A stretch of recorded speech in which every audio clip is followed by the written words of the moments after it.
Gjilola bën veprime të turpshme me djalin. Vjen djali në shtëpi thot, babi thot, më lëpin mami atë thot, hajde ma bëll dhe ti. Vim aty tek pizzeria. Edhe ç'po këtu ti drejta. Ti le për jashtë. Hajde ti për jashtë. Shka ja bëra me shekë. Mos fal pa hajde.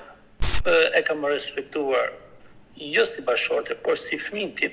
Përshëndetje miq dhe mirë se erdhët në këtë video. Keni hyrë në kanalin tim zyrtar në YouTube, po te ta du me Mandro. Për të qenë pjesë e live-eve të mia, mund të klikoni poshtë këtu tek fotoja ime.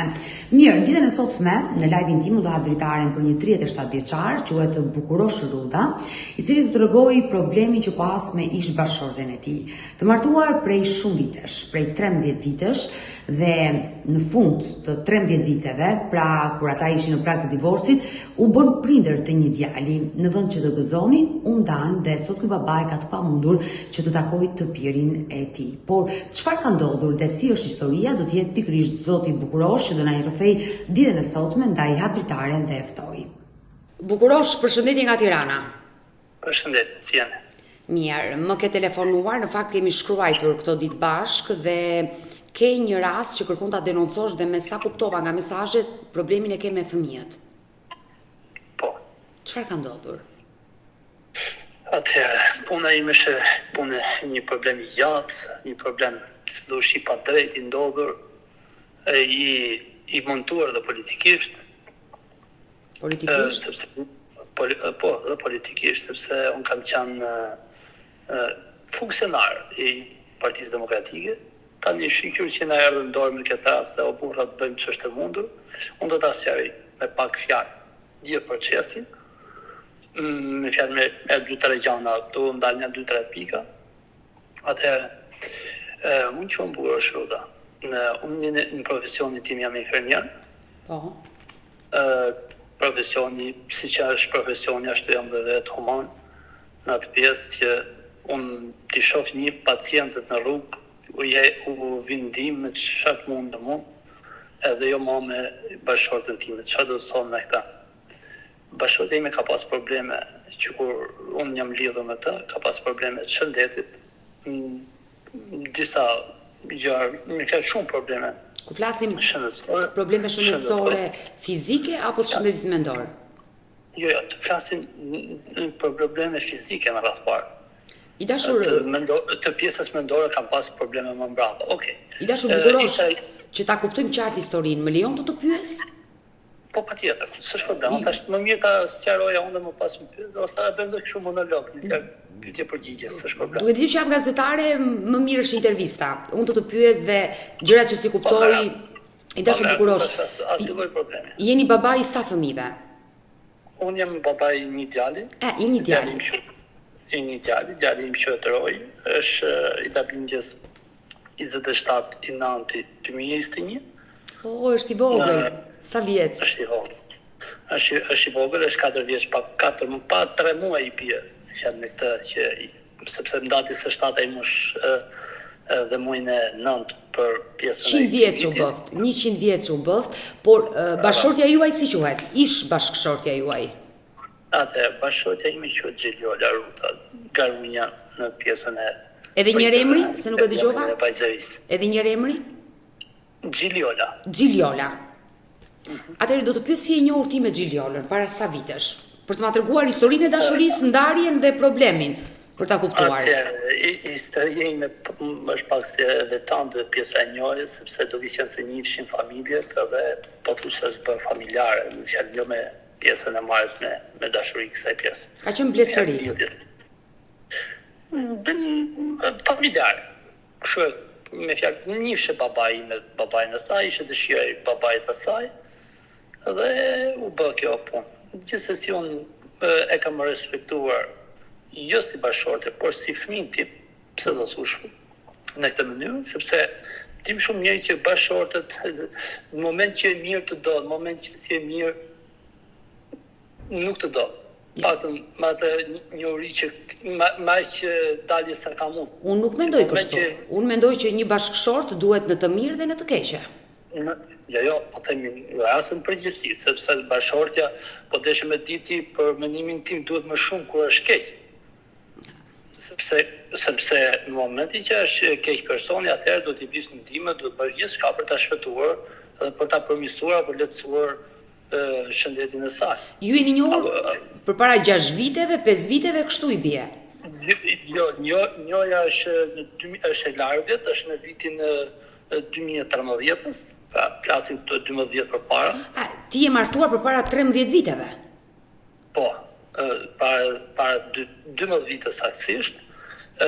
Kemi netur një vit njohje, po pasi as një vit nuk netëm, po thush si një vit, dhe më pasi bëm pjesën e martesës, ka pas problemet sikur se thash të shëndetit fizik, kam bërë gjithçka dhe ja kam arritur, ja kam dalë me kjo bazuar në vizitat që kemi bërë, me çdo lloj gjëje, me kure, ka pas problemin më pasi për problemin e ngjeljes shtatzan, që nuk ngjilte, ku për këtë pjesë kam vujtur jo pak, për 7 vite.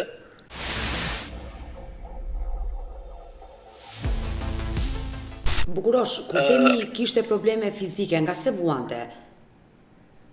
Nuk është se kishte, me fjalë, vujtje, unë nuk do t'i citoj shumë me fjalë, sepse duke qenë se unë jam tip që gjërat e problemit të pacientëve unë nuk i bisedoj me asnjëri, te kam pjesë profesionale faktikisht, por kishte probleme të shumta, me fjalë problemet e lëkurës.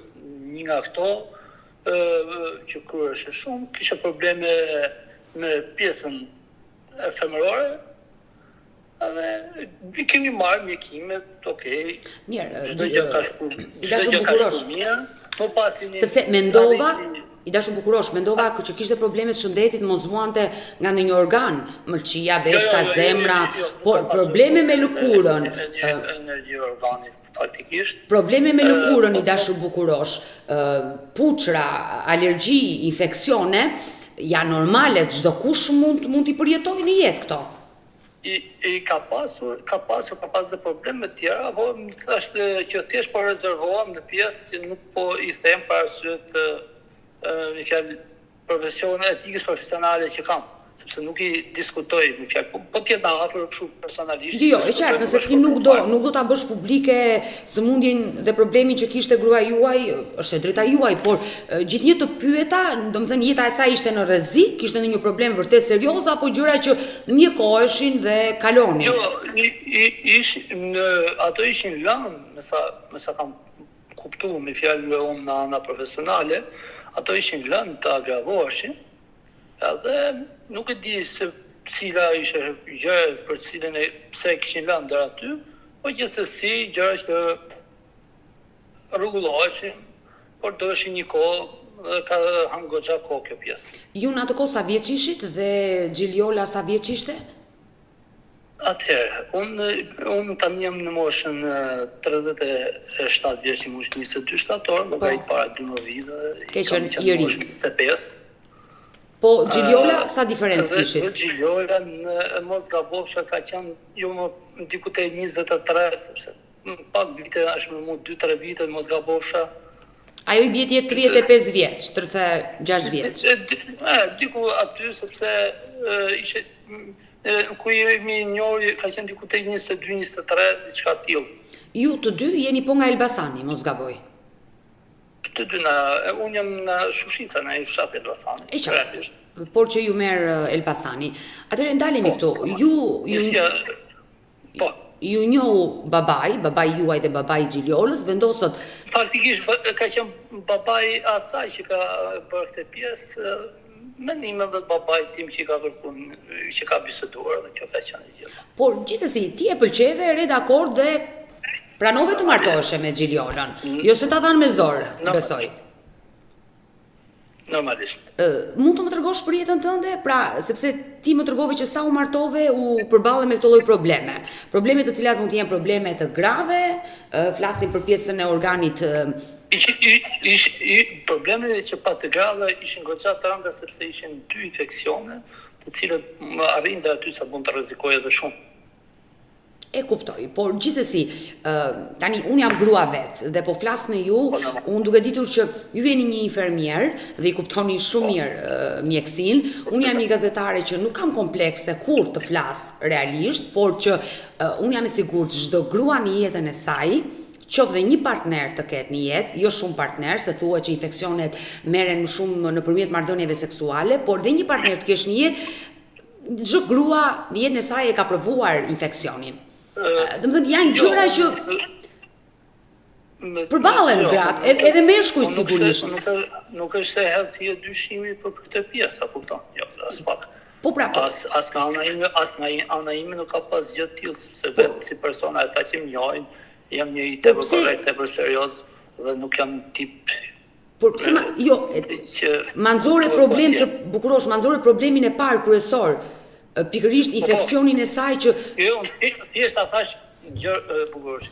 Unë e kam këtu që thjesht doja ta thoja që në këtë kontekst që unë për atë kam bërë gjithçka, e kam respektuar dhe e kam ndihmuar në raste të vështira, kam sakrifikuar për ta, dhe kur vjen do të thoja tregoj historinë pak dhe më mbrapa që do shikoj që realisht nuk e meritoj atë pjesë, atë thik pas shpine që realisht më ka ngulur.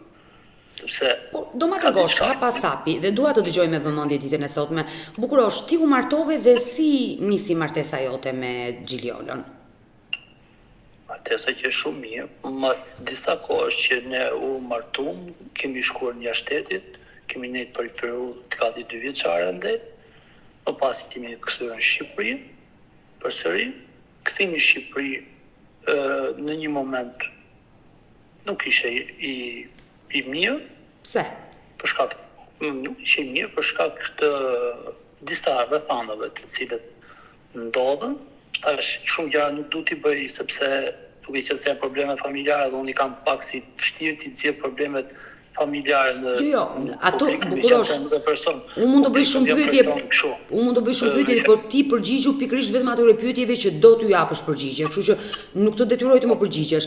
Bukurosh, kur ti u ktheve, hase me probleme, flasim probleme ekonomike, probleme brenda çiftit, Jo, nuk ishin as pak probleme ekonomike, se na probleme ekonomike nuk është se kam vujtur ndonjëherë.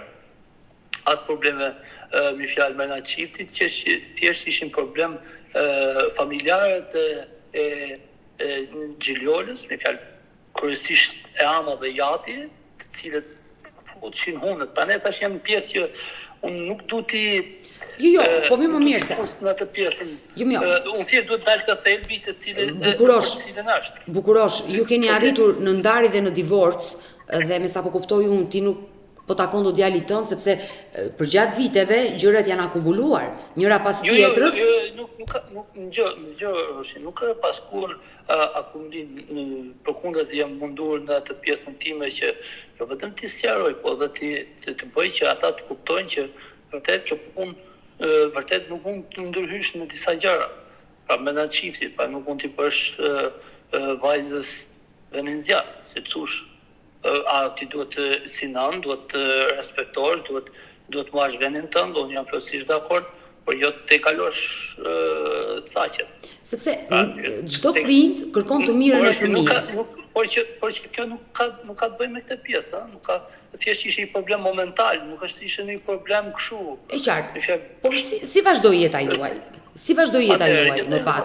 Jeta jonë vazhdoi këtë normalisht, unë pas disa kohësh futem filloj punë si infermier në burgun e Rogozhinës.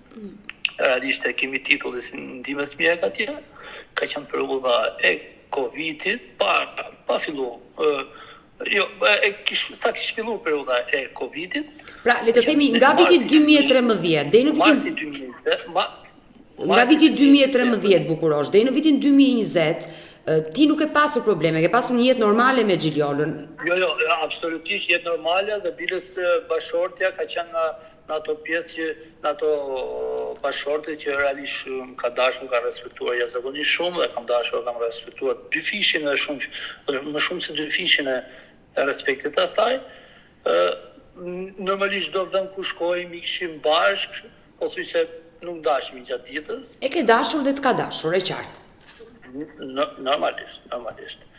Por problemi hasi mbas lindjes së nusës.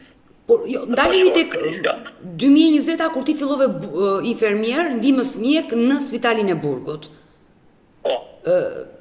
Fillove punë dhe filluan konfliktet apo në këtë kohë ajo mbeti shtatzën? As pak ishim shumë qetë, ishim shumë okay, shumë rregull, nuk kisha asnjë lloj problemi. Thjesht problemi ka filluar në vitin 2021 pas lindjes së djalit, pra pas shtatorit të 2021-shit. Do me thënë, kur të gjithë bëhen prindër lumturohen, ju ndodhi e kundërta. Pikërisht. Edhe unë mendova thash u shqyrë, i gëzimi madh, aq më tepër djalit i vuna dhe emrin Roy sepse paga shumë e kisha me emrin tim, si thosh Roy, ke pasur në pjesën, edhe doja jashtëzakonisht shumë, normalisht kisha pritur 7 vite dhe 7 vite ishin një pak dhe ishte si thosh ajo është qershia mitore, Roy vjen jetë, lumturi e madhe, nuk kisha me lumturi. Është normale. Shumë lumturi e gëzim nuk zën syri, si thema. Është normale gjithë kjo. Çdo kush që bëhet prind është i bekuar nga Zoti. Normalisht.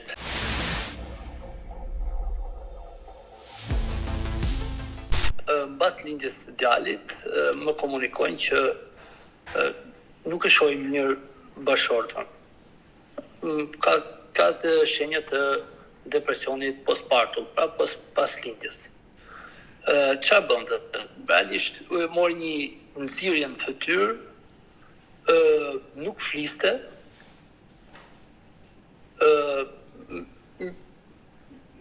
dhe kur me djalin normalisht që e merrja ja çoja unë, derisa arritëm që mjekët kryt 2 muajve, për cilën kishin një vizitë të djalit, më thot mjekja pediatre që ne duhet t'i ndërpresim qumshin e gjirit në mënyrë urgjente sepse rrezikon shumë fëmija.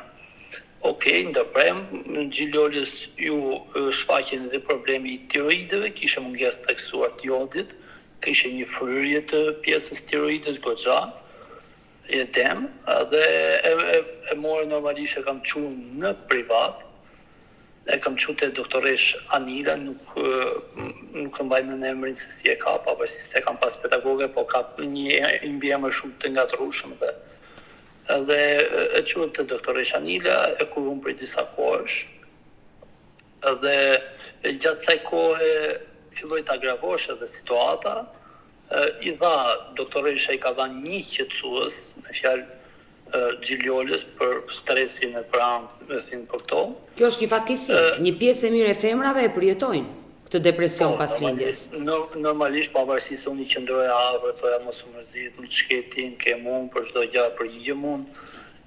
Normalisht jam përgjigjur deri me një duke filluar që të ushqimi i fëmijës, që të ndërrimi i fëmijës, që të larja e fëmijës, që të shëtitja e fëmijës. Gjiljola mbas disa kohësh u mbyll në shtëpi, u mbyll mbrana shtëpisë dhe nuk dilte nga shtëpia, thjesht me fjalë mund të shkonte në herë ku shkonte tek amba e saj. Mbas plus kësaj ka qenë pjesa që Gjiljola filloi të agravoshe dhe në pjesën e agresivitetit, me fjalë që filloi të fliste me fjalor banal, filloi të kishte probleme me fjalë të tjera që përveç se fliste me fjalor banal që realisht kur dilja nga dera, sepse kishim atë të qera, aty kur rria në shtëpi me qera, kisha me fjalë pronarit që kisha shtëpisë e kisha lart, edhe realisht më vinte zor se isha në ata tipa që mbite të fytyra, e ke parasysh. Edhe shpesh herë ula dhe kokën me rreth djalin ika, e thoshim mirëmëngjes, thoya mirëmëngjes kështu edhe dilja ike sepse e qartë, e kuptoj pozicionin tënd. Nuk ma lejonte. Përveç saj ka pas probleme të avancume të agresivitetit, duke filluar me syrjen e sendeve në shtëpi. Kujtoj një rast që ka përplasur dhe një karrike, ka përplasur masmurit dhe ka bërë një frim t'i kukaq. Dhe përveç kësaj ka pasur rast ekstrem. Rasti ekstrem ka ardhur në mos gabosha 1 muj, 2 muj para një muj para ngjarjes, diçka tillë, nësa kujtoj mirë, 1 muj para ngjarjes, ku kjo ka pasur në atë moment kjo mundësi në fytyrë, ka qenë një mëngjes, u nxi në fytyrë fare dhe po rrinte kështu e ngrirë. Dhe ma bën dëmu, thëshëm çka ke thash. U hapa syt me herë në djalin se kisha hallë, mos ndoshta ka ndodhur një gjë me djalin. Realisht, aty gati sa s'm ka pushu zemrën, me thënë drejtën. Se pash një nxirjen komplet saj, më fjalë nxirje, po nxirje step. Edhe në atë moment ai çike është e zeshkët dhe vet, e ka natyrën kështu. Dhe e marr, filloi pjesën e masazhit, tash si djali, qelloi që djali lëvizi për momente, pa ashtu ishte mirë. Edhe fillova mora me xhilore, fillova ta to kyçe, to pjesët të fillova t'i bëj pak masazh, derisa të vi më çka kjo thashun. Qa do të bëj një gjë, apo s'ka një gjë, thashun djali është mirë, qa kishe shqetësohesh, çdo gjë do shkoj mirë, të një më tanë. Një kohësisht dhe pjesën e masazhit, pas kësaj filloj të marr veten, aty kam marrë kur mbasi e kam qetësuar dhe jam siguruar që është mirë, kam shku tek ama saj Miranda, kam shku atje dhe i kam thënë tanës që po vi, e kam marrë në telefon që po vi, jam për pak minuta jam aty te shtëpi, kam marrë karrocën, djalin me karrocë kam shkuar.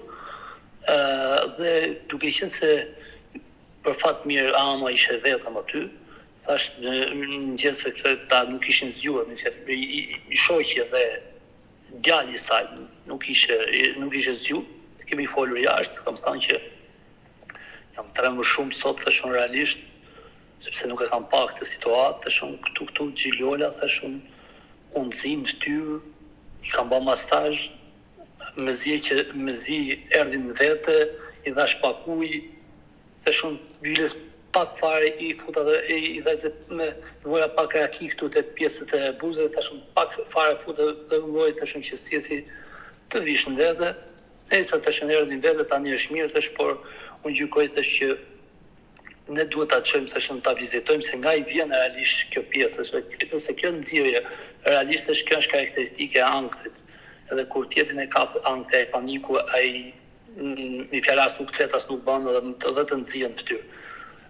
Dhe thashun ne duhet ta çojmë, thashun ta vizitojmë, se është një psikiatër, nuk kemi çfarë bëjmë, thashun unë e kam bashorte, nuk e hadh poshtë, nuk jam nga ata tipa që shqyqyr që u smur edhe u bura unë të marrë dikë tjetër, nuk jam nga ata.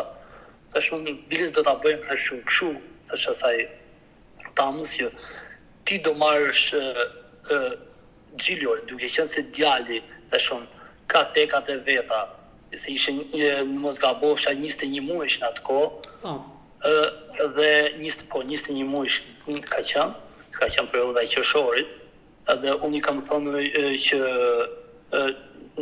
do ta marrin djalin dhe do ta çoj te mami im. Unë do rri herë nga djali, herë do vi aty tek ju çdo ditë normalisht, duke pas parasysh se kisha edhe punën 24 orash. Kupton, 24 orë punë, në atë kohë kemi pasi fat keq se ne vetëm një ditë kemi pas pushim, se kemi pas probleme të stafit, pra nuk kemi pas staf në atë kohë. Dhe, okej, dakord, ram dakord me atë, tamën që do e çojmë për vizitë, tashun po këtë do ta bëjmë, thashun pa e ditë Gjilola, nuk do t'i hapim kartel, thashun, se ato kishin hallin se kishin bërë një debat më përpara, se kishin hallin se mos ndoshta unë i hap kartel dhe marr fëmijë. Këtu i rritet që kishin gjithmonë tek e keqja, po nuk ishin ata. Kushdo që mund njeh mund pyesi fare mirë, po të kisha dash, realisht mund ta kisha bën, se mjekët i kisha shokë miq të mirë, dhe realisht e kisha hapur kartele, po nuk jam nga ata. Gjithmonë e kam mbrojtur. Biles dhe për këtë ram dakord që ne do ta çojmë, do t'i bëjmë vizitën e gjitha, por nuk do t'i japim kartel, do t'i marrim mjekim. Në mënyrë që kjo mos penalizohet për shkak se kjo kishte ka profesionin mësuese.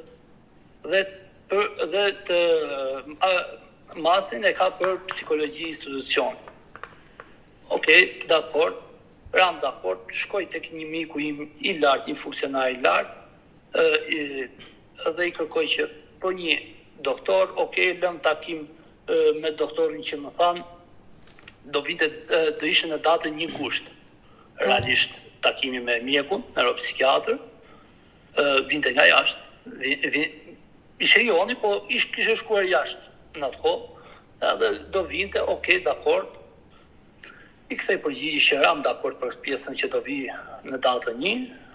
Mbas ka qenë diku 10 ditë në mosgabor, 10 ditë para ngjarjes, pse them para datës 28, se cilën do të ta sqaroj pak më brava.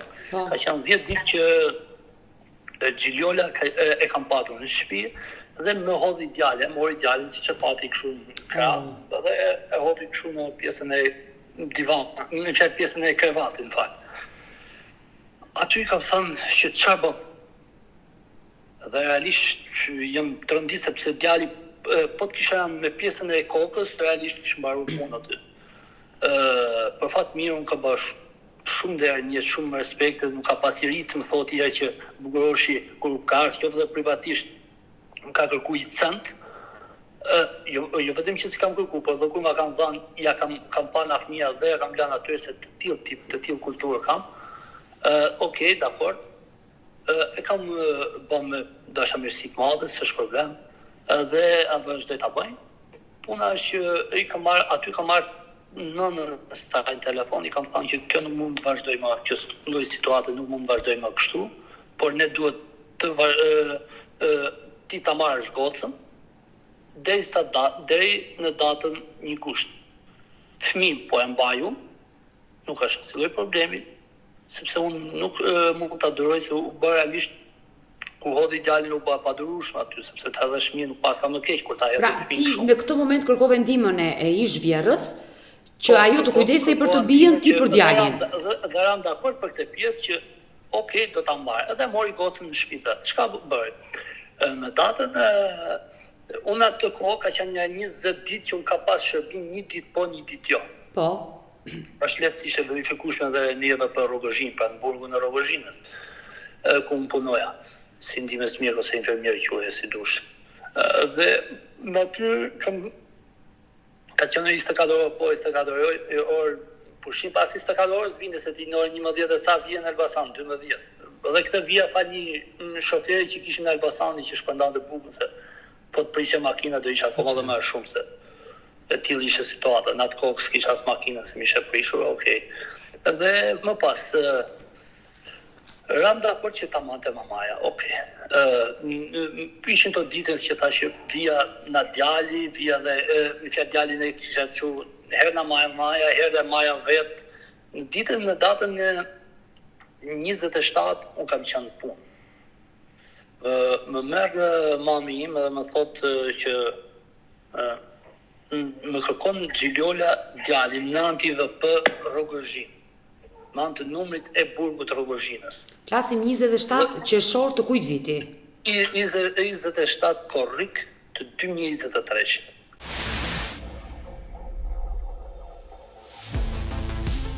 Dhe më thotë që mami që do Gjiljola do fëmijën. Plus që në atë kohë mos gabosha ka qenë dhe pjesa që kjo ka ardhur në Itali, sepse iku për ca ditë në Itali. Dhe realisht mendum që në atë periudhë që patëm dhe këtë problemin e djalit, unë mendova tash unë asaj nanës, meqense ata ajo jemi ata shkojmë herë nga tezja në Itali. Tash okay, po tezja në tani që edhe po për mua mos e çoj. Okay, nëse mori e çoj, ram dakord, por edhe unë mendova me të time që dali ndryshoi ambient. Mase dhe tjetri po ndryshoi ambient, fillon mos ndoshta të relaksohet, diçka shkon më mirë. Okej, dakord. Thash me kush tash nëna se shumë merri dhe jep ilaçet. Ilaçet as nuk i morën, i lan lart frigoriferit ku kam pak vendur në kokë, bilës i kam bërtit të tamës dhe sa i kam bërë pak fjalë, kam thënë që po nuk të vjen zor ty që i le ilaçet e fëmijët tënd tu. Ku ti gjesh ti ilaçet në Itali tani? Ja merr dot ato ilaçe atje, shikoje nëse ke mundësi merrja edhe jepja. Kur u kthy goxha shpazume. Nëse në datën 20 këtu kthyet data 27. Në datën 27 thotë mami thotë më merr me anë të informacionit të burgut, se kishim marr numrin e burgut. Edhe më thotë që ja kisha lënë për raste urgjente, dhe realisht kam pas frikën atë ditë që mos ndoshta kishte diçka fëmia. Mëse fëmia ka qenë dhe në atë periudhë që ka qenë dhe me mjekim.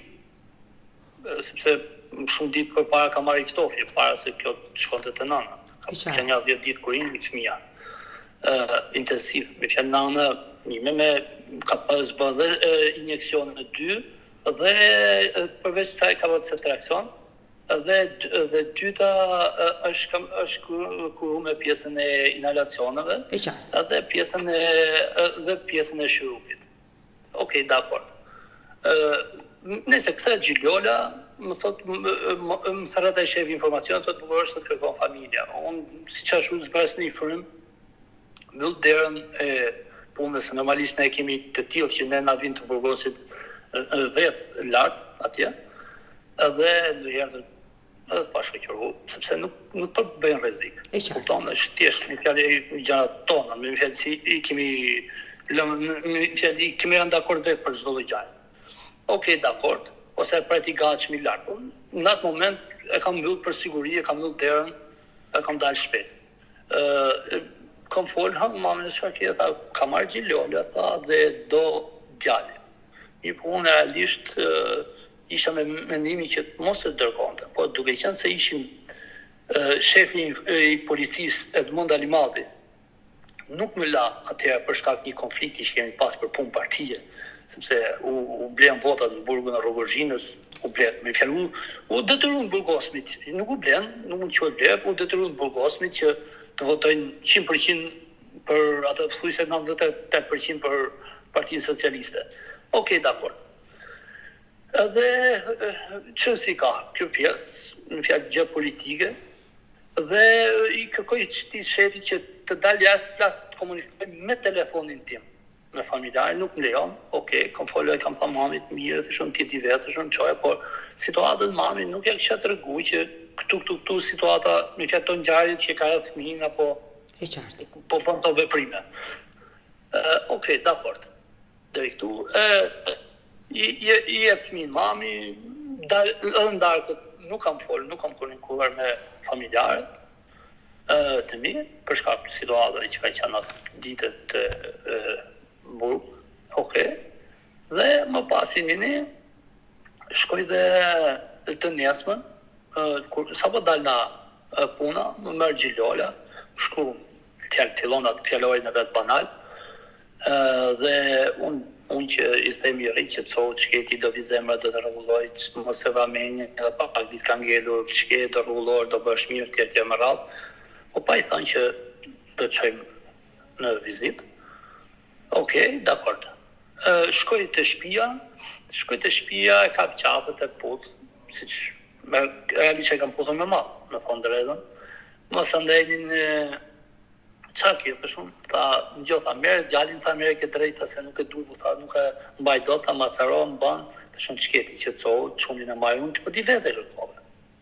Ta prun ta të mit, apo e kërkove ti? Jo, e kërkove, okej, dakor.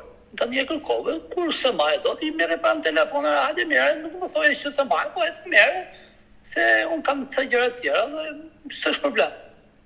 Dhe shumë, mami me tjilër, mami ne ka pas mësu se realisht. Në atë kohë, mësuese për vitesh, dhe më pasin një marrë djalin, marrë atë qumshin që i kështë dhanë mami e to gjitha, marrë në gjdo gja, shkojnë shpitime. Shkojnë shpitime, pas më shku shpi, tham që e dam që kjo do rrinte aty, te i momentin që do vinte data 1. Duke komunikuar dhe me i zhvjerë. Më pasin një zhvërë. Kjo në orën 5, shumë falë, në orën 15, deri në orën 15, në orën 12, deri 13, deri në 15 ka qenë mami im të shtëpia ime. Sepse çdo datë së shtatë ne kemi si të veçantë dhe i bëjmë ndaj diçka djalit, e marrim në nxjerrin, kjo parasysh duke qenë se është fëmia parë, i ka shumë pritur, me ka shumë me ka shumë sakrifica, normalisht që dashuria shtota akoma më shumë. Dhe e morë, mbasi marrë me mamën, thot mami të rri unë, si da bëjmë për sonde, tha shumë gjo.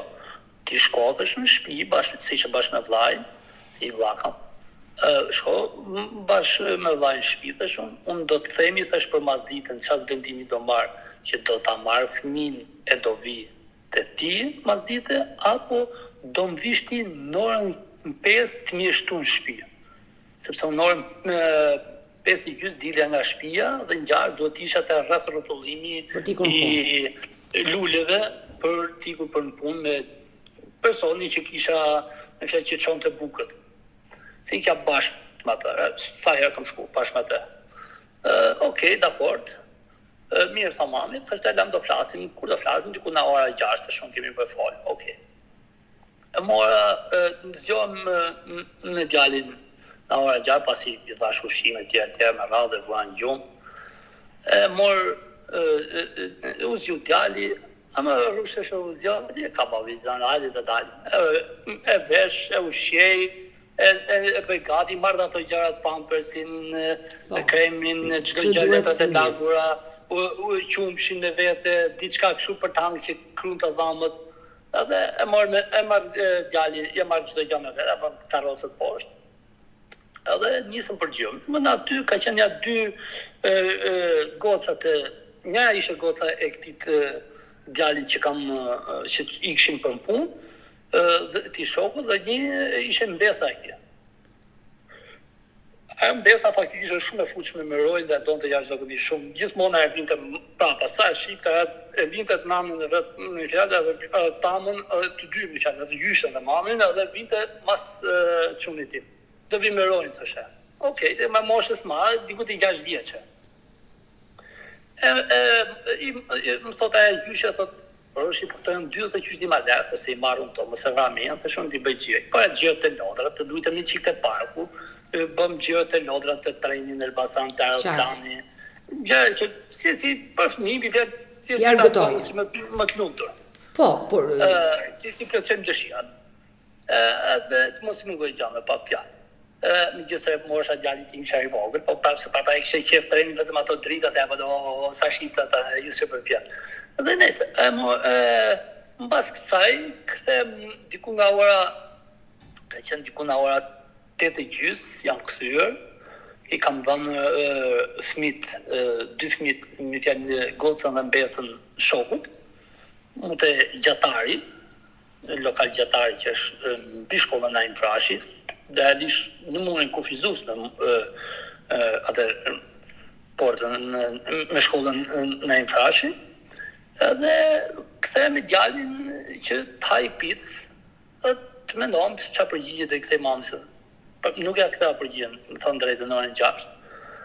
Okej, mora, edhe kur mori mami, i thash që prit të shënjes se po bëj gjyre me djalin, do të shoh do të them.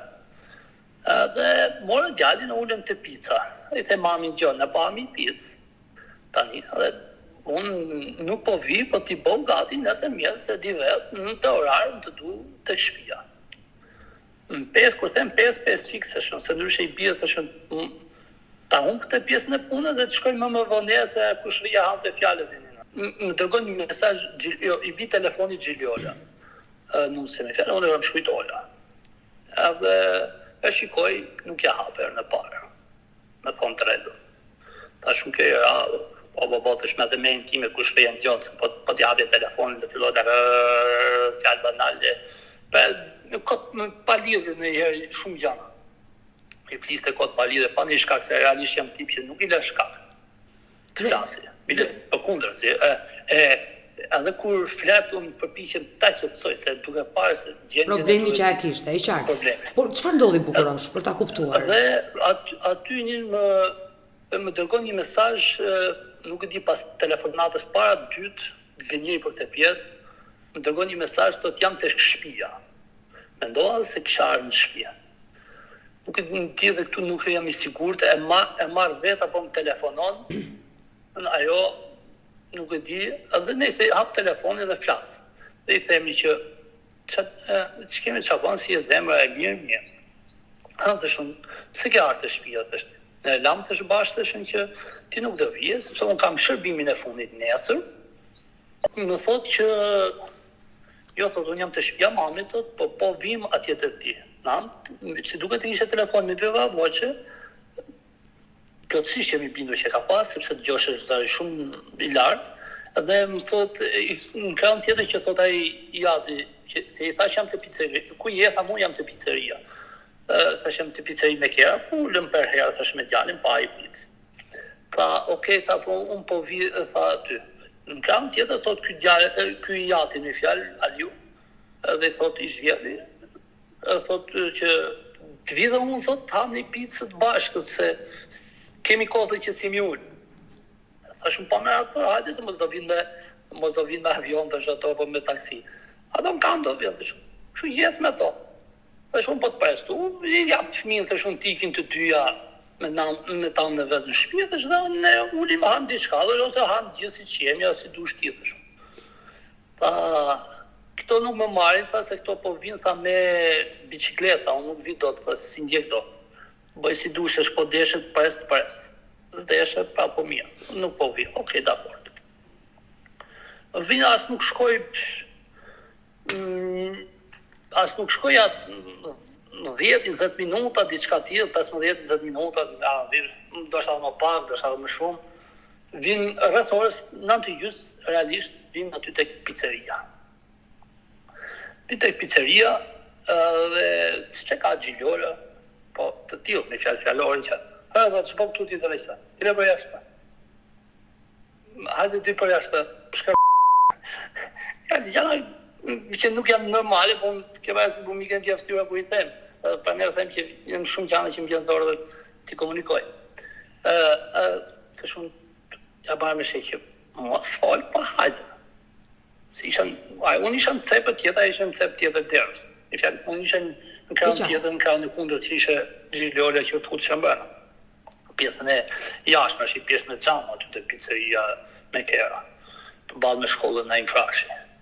Dhe thot kjo nuk vi, thot unë, thot po hajde thot për jashtë, thot se kam punë të mia. Fillojmë atë fjalorin në vet, aty vjen ai kamarieri, thot mund të dora po. Kush është?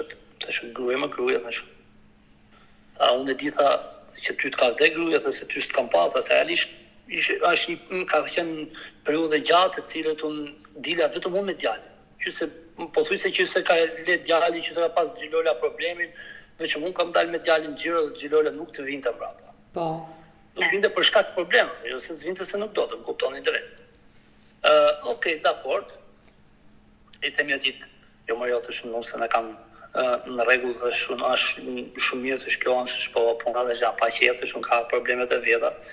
Ama, dhe shumë shita e rejë, shumë jam edhe i qik tip të shumë që më vjen gjyna, dhe shumë qosë edhe për shkak problemi që ka gjithë, dhe shumë mos e ki problem të gjithë.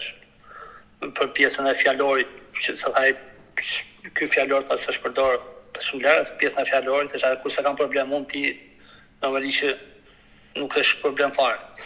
Okej, dakord. E pa që situata pa agravonte, edhe që bëj, themi asaj me andës, po merë Xhilorin të shikë shpia, prisnis shpia. Jo, tha do bajmë djallin. Po mirë, thë shumë, në diçkin e jo, thë shumë, i thash atit kamaria, djalli faktikisht po i shijon të pizza shumë, më thash, po hante i qik, se përfundojmë, thash, prit sa përfundoj djalli, thash, e dakord. As 2-3 minuta, 5, dhe shumë ta përfundoj djalli, ndërkohë që Xhilola flista një më tanë, e mor djalin kraj, të matit kamarjane, e bëjmë shenjecet, paketosë pizën, thash me andës e vën karrocët pizën, e themi merë karrocën ti, dhe unë po marrë djalin, po këthem po paguj legët. U dhe si jeti dhe roshi, dhe unë ta kam bicikletën, dhe se marrë do të dhe karrocë, po bje djalin kraj, dhe mu, e ves me karrocë vetë mrapa. Mu shmenja mu, jap djalin, dhe këthem paguj pizën dhe dalë. Aty e lehtësisht e verifikueshme, pavarësisht se kamerat e pizzerisë janë fshirë, nuk e marr asgjë, por me fjalë sikur nuk ekzistojnë. Prandaj do ta them në fund që është bërë çdo gjë me dashakësi. Bile do të shoh dokumentat, po shoh mënyrës e hetimit do vazhdojmë kokë. Okej, dakord. Mbas kësaj e marrë djalin pasi paguaj picën, marrë karrocën, falë, se djalin e kisha dhënë asaj, dhe marrë karrocën unë, dhe kur dalë të porta në infrashi, Gjiljola ma kështë zhvesh djalin. Djali ka qenë me bluze të hollë, me kratë qata, dhe me paltuta të hollë. Pavarësi se ishe korrik, po në atë ditë ka qenë një ditë freskë. E qartë. Dhe ka qenë freskë darka, duke qenë se djali kishe vetëm 48 orë që kishe ndërprerë mjekimin, pa i mush 48 orë realisht, që kishe ndërprerë mjekimin, se në datën 27 kishe ndërprerë realisht mjekimin, se dhe në datë 26 me mjekim, dhe djali po kishe e athe. Edhe i thej, mu qa bara, thësh, më dojnë me këte, thësh, u qmenda, thësh, edhe me këte dorën, po jo ta kem preka, thjesht e kam balqu, thësh, stop, thësh, stop, për të pjesën që e stop, se kisha këshu, pra ne e ktheva dorën në të pjesë këshu. Edhe thësh, stop, thësh. Edhe hyra midis kësaj dhe djalit. Tu kisha se kisha dhe hapësirën. E mor djalin, vë karrocët, i vesh tutat, i vesh trikon, duke ngrit lartë, që të ngrinë mund, po që është përri këtu, edhe duke i futat pjesën në tuta, ka pas djalin të pozicion. Gjiljola ka qenë jo më lartë se 1 metër e pak. Nga. Dhe në atë moment Gjiljola, pse i vesha unë djalit dhe më shkoje i mja, Gjiljola hapi krahun, se nuk e mbaj realisht nervat atë, po ta përvokosh gjatë atë, nuk ta mbaj nervat. Edhe ajo i hap krahun, dhe unë zhbëra, në atë moment që Gjiljola hapi krahun, në këtë pozicion, nëse si që jemi në dy, ballë për ballë njëri tjetrin, nëse ti godet me krahun e djatë, ti nuk ke shanse me më godit mu se koka fëmijës është këtu. Dhe unë zhbëra, në atë moment kam marrë djalin nga këtu e kam zjerë këtu. Edhe këtë pozicion e kam hanë vetë grusht. Pra, ju goditi juve. Nuk e disa nga 1-2 që në si ka. E fjallë gogja. Edhe në atë moment më dhe i diçka me gjujtje nga mrapa, nuk e di, po vonë pashi, mrapa me ishe vjerë, po a ka godit pa Gjiljola, a ka ashtu vjerë, duke di gënjet. Bukurosh. Në tokë për momentin dhe si tip të pulesë në momentit. Edhe djali qante, thashë, mësë qajt i babin, thashë sa babin mirë. Ka babi gjën, ka babi shpirt, e mora vetë nga bashafar, fillon ngresha. Gjiljola aty me jetë një andën të tuan të mërëshin fëmijë. Unë fëmijë thashë nuk ajo. Fëmijë nuk i me shansë me pa, thashëm, me marë, thashëm falë. Jo me marë, thashëm, por ju thashë do iknin polici tani. Unë do marë, thashë polici. Realisht, këtë polici i kam thanë thjesht për të bërë që ato të largohen, jo për realisht diqoje, sepse... Por një gjë nuk kuptoj, Bukurosh, se po të gjoj me vëmendje. Mirë Gjiljola kishte probleme të shëndetit mendor që pas lidhjes së djalit, por nëna e saj, në profesion mësuese, një grua e shkolluar... Jo, profesion mësuese ishe mami im, jo e saj. A, mami juaj, më falë. Ajo ishte shtëpiake. Por ajo ishte një nën, një grua që kishte rritur fëmijë. Ajo e diti që vajzën e kishte të sëmur të shëndetit mendor. Jo, nuk mund të them shëndeti mendor, sepse ne duhet ta ndajmë të pjesën, ne kam falën gjykat. Shëndeti mendor është tjetër, po ai ka pas probleme realisht të depresionit. Pra. Depresioni është ndryshon në pjesa e çrregullimit mendor, se depresioni është i kurrshëm, është i qartë, e kuptoj, por nëna e dinte këtë gjë, si ka mundësi që nëna e vet nuk e frenonte? Se këtë s'kuptoj. Këtë nuk e di, pra ne do ta them që ata kanë ardhur si thosh me fshën gojë. E që unë jam pajgja, ato kanë ardhur me fshën gojë, gati me çifte fshën gojë, që si bëjmë keq. I themi që do marr policinë, më thotë që Roshi thotë kjo dhe lërë dhe tjetër. Se e tjetëri që shë Gjiljola më falë, më banë, ne ma thanë kërkojnë falë, si përfundim i falë aty dhe unë i kinë shpitime, këto këthejnë shpita. Në bas një orë të shkojnë, realisht si mas orës time, që është orë reale, së mund më intereson orari policisë, po nuk jam tip që gënje dhe nuk më intereson të gënje kur. Ka qenë një orë, mas një orë kanë shku komisarë, 2 orë 20 minuta deklaron policia. E kam pasur çështjen të emisioni fiks fare. Emisioni fiks fare nuk e ndoqin siç duket në rastin. Pse do thoshti? Mbas publikimit të rastit tim, që është publikuar nga vllai i video regjistrim të shefit të atit OPG-s, jo shefi, pa atit OPG-s Erion Çekrezi, i cili më manipuloi letrat mu, ai atë natë në ngjarjes, Ai në vllajin bën një bisedë në telefon ku i pohon këtë kundërtën e realitetit. Pa e ke në YouTube. Atë mjafton bukur është shkruar fix fare, është një video 9 minuta 27 sekonda, 24 sekonda të gënjejmë ty me 10 Po sekonda. pak rëndësika. Dhe më pas. Bukurosh. Më pas. Ajo ka shkuar të ka denoncuar ty. Aja ka shku ka denoncu sikur unë e kam dhunuar. Po pra. Pra unë e kam rrahur. Këtu dua të ndalem. Kulmi i policisë është këtu. Pas denoncimit. Dhe që kjo i deklaron hapur përpara policisë dhe polici me gojën e vet e shpreh dhe e firmos që kjo ka ardhur 2 orë 20 minuta me vënesë. Realisht ata ka shkuar 2 orë 20 minuta. Por nuk është bërë raporti mjekoligjor as atë natë as asaj as mua, unë që kam kërkuar, nuk më është bërë, por i është bërë kësaj mas 3 ditë. Mas 3 ditë që kemi qenë në gjyq, kam dalë në gjyq, pas 3 ditë që kam netur në komisariatin te rruga Minepeza. Jo Minepeza, te rruga Durrësit, po në krahun tjetër, që është një rajon policia, aty nuk më kujtoj, dhe 302, më fal, tani fiks. Dhe pas 3 ditë që kam netur aty, dhe kur jam kthyer ditën e hënë në gjyqe, ngjarja ka ndodhur ditën e premte, për ditën e hënë, kur ka ndodhur ngjarja ditën e kur kam marrë në gjyq ditën e hënë, më sheu raporti mjekoligjor. Janë sheu dëshmitarët. Prokurori Petre Faslani ka bërë komplet fshehjen e provave. Dhe çfarë bën? Të lutem, Bukurosh, që ta sqaroj. Atëherë, ti u denoncove nga bashkëshortja për dhunë, u ndalove nga policia, qëndrove 3 ditë në paraburgim, dole përpara gjykatës dhe çfarë vendosi gjykata për ty? Gjykata Megistra Kosha. Unë e quaj me fjalë një shpërdorim të hapur detyrës asaj, që ajo vendos. Dhe që me fjalë prokurori, pa u bërë asnjë lloj hetim, pa u paraqitur, pa thënë ajo si gjyqtar që ore, dalin se kjo ka dhunë, po kemi një raport mjekoligjor të kësaj? Po, u dënove me sa? Ka qenë dhunë në kjo? Me fjalë, unë jam çu 30 ditë në paraburgim dhe këtë më ka çu Megistra Kosha se prokurori thoshte burg pa afat deri në sigurim provash. Pra mund të qelçi në përburgje, mosisht të luaj një lek, edhe prokurori se për këtë që në burg pa afat ata që ti të luash një lek, edhe po deshe të zjerë në gjyq, po deshe ti kalë më tjetë, po në madhe kur dalë vërteta. Por, çfarë vendosi gjykata në fund? Çfarë vendosi gjykata në fund?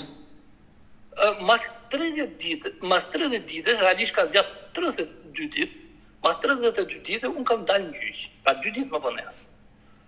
Do të thonë bie jam në datë 20 në angusht, kam dalë. Çfarë vendosi gjykata?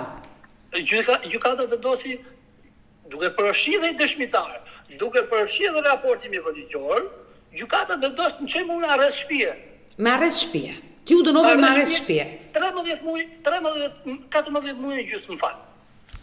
14 muaj e gjysmë. Kam pas probleme shëndetësore, kam shkruar prokurorit, kryeprokurorit Elbasanit, Krishnika Jazi, fytyrës krimit prokurorisë realisht, sa ai përfaqëson bandat aty, nuk përfaqëson prokurorin.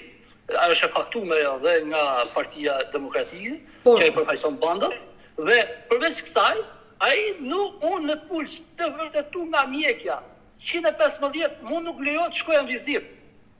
Por duhet prisja prokuroren time, sepse Petre Faslani e qëroi vettingu, pra i lera me të në vetting, dhe vjen Zena Lila. Zena Lila më thotë, unë duhet prishim një muaj masi të bënte lejen e zakonshme Zena Lila, të shkoja në vizitë. E qartë, por të lutem, se po shkojmë drejt fundit. Por, dalim të problemi i fëmisë. Por, do të pyes që ta kuptoj. Ti u dënove me arrest shtëpie, kreve dënimin, sot je i lirë, ke fituar lirinë. Jo, jemi proces gjyqësor, jam për pafajësi. Ti je në proces gjyqësor se kërkon pafajësinë. Pafajësi e kërkoj në apel, po të shohësh. E qartë. Qytetarin e Elbasanit për të marrë karrikën e tij ai, ka dhënë një vendim ku prokurori nuk e firmosi, prokurori i 4 në listë, sepse ka një 2 prokurorë kanë një kështu, i treti ka qenë provizor, vetëm për instancë gjyqësore, dhe i 4 Gzim Spahia. Gzim Spahia kur ka dhënë pretensën, nuk e ka dhënë deklaratë me shkrim, po i ka dhënë konkluzionin me gojë. Unë i ka kërkuar me shkrim sepse unë tash do ta ankohem spak për këtë pjesë. Por të lutem, ti aktualisht je me arrest shtëpie apo ka mbaruar dënim? Jo. Aktualisht unë kam hequr masën e sigurisë. Po, në rregull. Kam qenë detyrim paraqitje për 5 muaj e gjysmë, 6 muaj, diçka tillë. Tani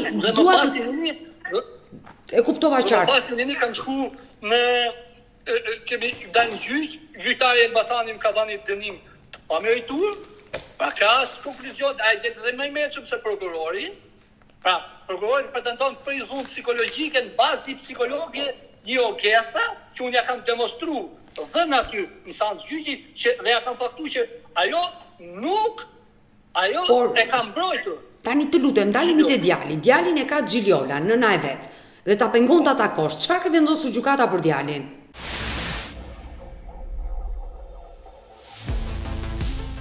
Në gjyqin e gjykatës, që paralelisht me gjyqin penal. Po, e kuptoj. Janë zhvilluar paralelisht. Unë kërkova ndërprerjen e gjyqit civil me pretendimin dhe me faktimin, jo me pretendimin, me faktimin që psikologja e djalit, psikologja që më na morin pyetje të dyve për çështjen e djalit, për çështjen civile, Eriona Hoxha, ajo ka gënjur. Pse ka gënjur? Ajo ka thonë aty që sigur unë kam rënë dakord që unë bukurëshuda ta ja lëj që fëmijët të rriten në kujdesin e nënës. Gjë të tillë unë nuk ja kam thënë. Unë përveç kësaj, unë i kam faktuar psikologës të më dalë dhe të më muhoj. Unë i kam faktuar psikologës dhe i kam nxjerr komplet realisht se kush është Gjiljola dhe ajo ka pa me reagimet e saj aty. Më ka thënë që po e regjistroj të seancë. Më ka dalë që nuk e ka regjistruar. Gjithsesi, se po të dalë regjistrimi, po të ketë regjistrimi, unë nuk e kam marrë akoma materialin audio të asaj seance, do të shkoj nesër. Megjithëse jam me vonesë, po nuk ma kanë dhënë. Kam baja 2-3 kërkesa, po nuk ma kanë dhënë. Kam pritur 3-4 muaj, 5 muaj, prit që do vi përgjigje, sot prit që do vi nesër, s'ka. Gjithsesi. Tani me sa po kuptoj unë kujdestaria e djalit nënës. Ç'a bëti? Po ju, çfarë keni ju? Çfarë ju ka lënë ju kujdestaria? Të drejtat e takimit. Unë ka lënë drejtën e takimit 4 herë në javë, ta marr fëmijën ditën e premte në orën 10 dhe ta dërgoj ditën e shtunë. Ju nuk jeni dakord me këtë vendim? Ju nuk jeni dakord me këtë vendim? E kam apeluar, është në apel. I kam bërë disa letra të nderuarit gjyqtarit të çështjes, gjykatës apelit. Pra, ju kërkoni kujdestari të cilë unë i kam faktuar që ish bashortja, apo bashortja ime aktuale me letra, Gjiljola Ruda, Garunja, e dhunon djalin. Shkuton më vëmin. E dhunon fizikisht. Ju kërkoni kujdestarinë e djalit sepse pretendoni që djali është në rrezik me atë nënë të sëmur. Patjetër. E qartë, e kuptova bukurosh, gjithë çështjen. Pse do thosh? Ata në raportin mjekësor që ja kanë blerë asaj, ja kanë nxjerr të pastër. Por realisht ai raport është nulë nevojë sepse që të bëhen që një njeri të konstatohet nëse ka apo jo probleme, duhet i bëhen analizat. Atëherë të lutem, Bukurosh. Nuk është bërë asnjë. Bukurosh, do më japësh dhe mua kohën e dur për të bërë verifikimin e të gjithë kësaj historie dhe seancave gjyqësore që ti ke qenë dhe je akoma në proces me Gjiljolën, do më japësh kohë, por nëse Gjiljola do e ndiqte këtë live me Odetën dhe do reagonte, ju jeni i gatshëm të jeni në një përballje me Gjiljollën? Patjetër. Unë jam i gatshëm në çdo moment, biles, po deshem me ditur, unë kam qenë ai që pavarësisht se ma punon, padrejtisht, unë kam qenë ai që kam shtrit dorën, për gjithë të djalit të takoj, të flas me djalin, të komunikoj, nuk lejon të komunikoj me djalin. Djali mund vjen me shenja dhune, me të nxira në ballë, sa fund me në kartë në krah, ja ka marrë OPG ja Elbasanit, policia, rrugeçit e policisë Elbasanit, bandat e policisë Elbasanit, sa ta janë bandita atje, nuk janë policë, nuk pranojnë që unë të bëja kallëzim për djalin. Mirë, nëse Gjiljola është duke na ndjekur, e mbyllim me një mesazh që ti i dërgon Gjiljolës. Atëherë, ajo që themi unë Gjiljolës është kjo. Djalin ta lë qetë. Djali të rrijë atë që dëshiron. Djali t'i plotëson të gjitha kërkesat, të takojë sa të dojë dhe të flasë sa të dojë me babain e tij, të vjetë në djeni babai për çdo problem të djalit që nuk është vënë realisht më para, sepse edhe si si rreth theksojmë me shumë me shumë forcë të pjesë, ose me shumë se ndoshta nuk po gjej shprehjen, që Xhilola të mos e dhunojë djalin. Nuk dhunohet ai fëmijë. Nuk vihet ai fëmijë me shembull. Nëse situata është kështu, është vërtet problematike. Po. Prit ka një diçka të shpunit. Xhilola bën veprime të turpshme me djalin. Kryen veprime të turpshme, vjen djali në shtëpi dhe për këtë unë betohem, unë vjen zor tash dhe herë. Nuk mund po të dërgoj video, do çmendesh kur ti shohësh. Vjen djali në shtëpi, thot babi, thot më lëpin mami atë, thot hajde ma bë dhe ti. Djali thot mami më lëpin, ma bë me gjuhë dhe ta demonstron. Unë nuk kam pa një fëmijë të atij saj moshe. Jam skandalizuar, jam shoku. Para një javë kam pa denoncimin në komisariat, më qenë se u pranu sepse shkoa ta AMP, se realisht nuk do pranoheshe, po mos shkoja ta AMP. Nuk do pranoheshe denoncimin. Bukurosh, të lutem. Duke ditur që e mbushëm minutazhin për ditën e sotme, ndoshta nesër ne do jemi të dy së bashku live, sepse pjesa e fundi që ti më tregove, abuzimi i një nëne ndaj fëmije, i një nëne të sëmurë të shëndetit mendor që është e pavetdijshme për çdo lloj veprimi, është një rrezik shumë serioz për djalin tënd. Dhe nëse historia është kështu, është alarmante dhe zëri juaj duhet të dëgjohet. Ta them me plot gojën. Unë do bëj pamundurën për të bërë të gjitha verifikimet, për të qenë transparente edhe me ju, për të lidhur edhe me Xhilolën, uroj që dhe ajo të më telefonoj qoftë ajo. Nuk ka numër telefoni sepse polici më ka thënë që pardje kur i ka shkuar, ajo ka thënë që i ka thënë policit, ti mos më hec më këtu në shtëpi. Nëna e saj, familjarët e saj. Unë nuk kam as numër dhe nuk flas. Nuk pranoj të flas të komunikoj djali përveç ditës që e ka për ta. Nëse nuk ka ajo një numër telefoni, kam prindit e saj, gjithsesi do mbetemi në kontakt. Ishte histori shokuese. Të përshëndes dhe do lidhemi. Okej. Mirë të dashur miq, ne kemi ardhur në fund edhe për këtë live. Unë ju falenderoj që ndrot me mua deri në fund të kësaj video. Nëse edhe ju keni një histori për denoncuar dhe kërkoni që të jeni pjesë këtu në live më odetën, mos hezitoni të më shkruani në numrin tim të telefonit 069 99 55 698 që ndodhet poshtë ekranit tuaj. Por mund të më dërgoni mesazhe edhe në rrjetet e mia sociale, në Instagram dhe në Facebook me emrin Odeta Dumemandro dhe këto janë faqet e mia zyrtare. Ndërsa këtu lart tek fotoja ime mund të klikoni dhe të abonoheni, të bëjeni pjesë e kanalit tim zyrtar në YouTube, ku çdo paradite live ora 10 jam me këto histori njerëzore. Faleminderit dhe ritakohemi nesër.